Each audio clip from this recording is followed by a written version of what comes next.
my previous podcasts, 9 of them, I presented what I refer to as the 3 requisites for a happy, healthy, and harmonious human society.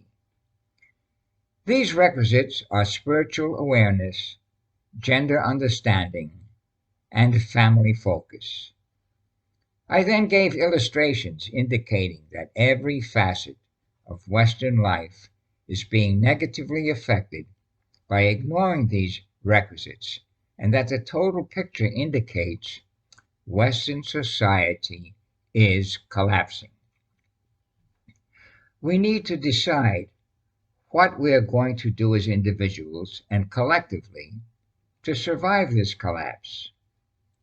You know from my podcasts and videos that patriarchy is the only natural form of societal grouping, and that family is an integral part of it. We can't all go out tomorrow morning and get married, but we can all decide today that the purpose of life is to propagate and preserve the species while we proceed on our journey of spiritual development. We can all do that. Once we do that, we will no longer look at making money as the primary activity of our lives.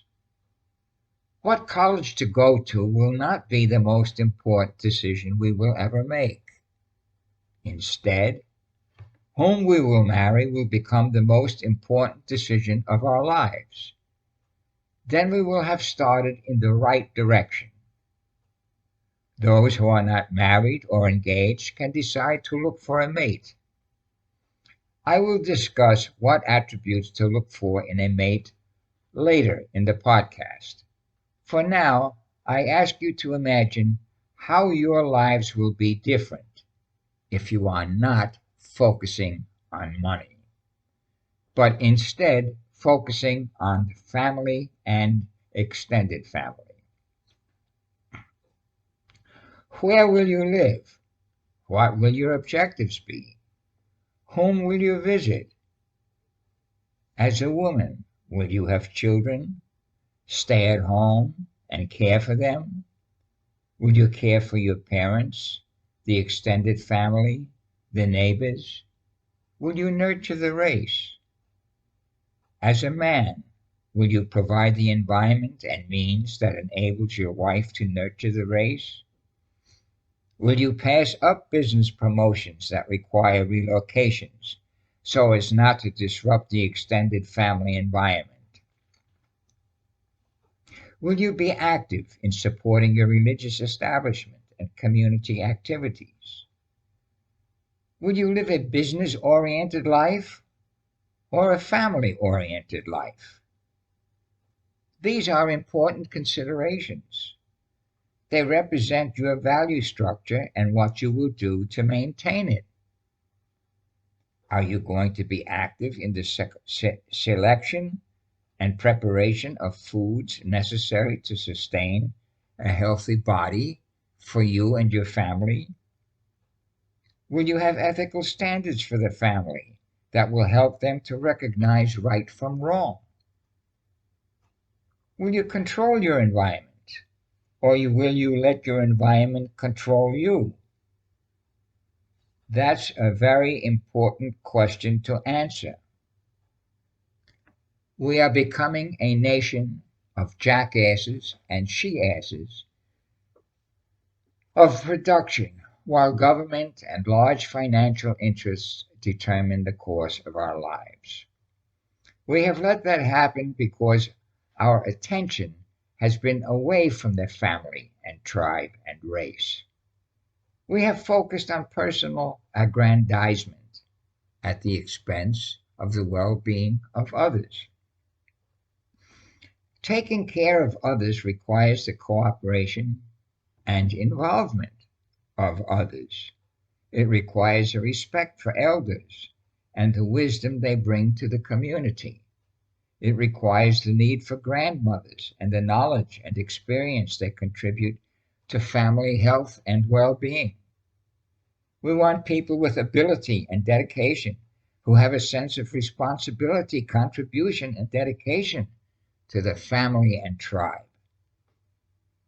To solicit the best people and arrangements for this undertaking, we need to select the best possible marital partners.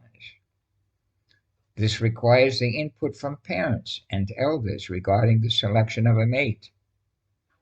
Regarding women, you need a man who will provide the structure and means that enable you to bring forth life and nurture it.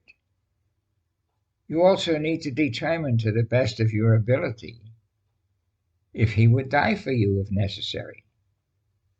For men, you will choose the woman who will be the mother of your children. How do you want your children to be raised? Find a woman capable of doing that. Taking care of the family and tribe is an important undertaking, the most important undertaking for humankind. Are you doing your part? You can find additional information on the subject by going to my website at www.mensaction.net and tap the About Us tab, which contains the essay index.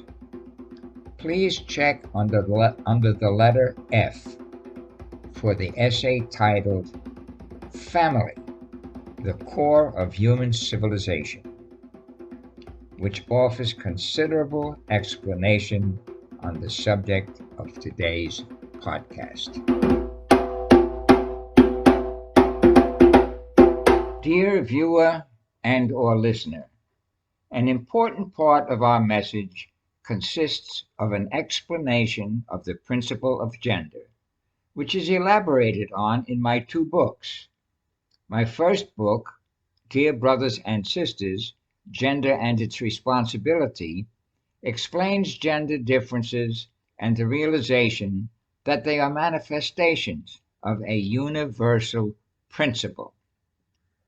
My second book, A Gender Handbook for Western Man, is not a handbook as such, but it does approach the gender issue on a more technical basis, which I felt would be more receptive to the Western mind. Both books can be obtained quickly from Amazon or Barnes & Noble. I hope that you will invest in both and increase your awareness and understanding of the principle of gender and its importance in your life. Thank you.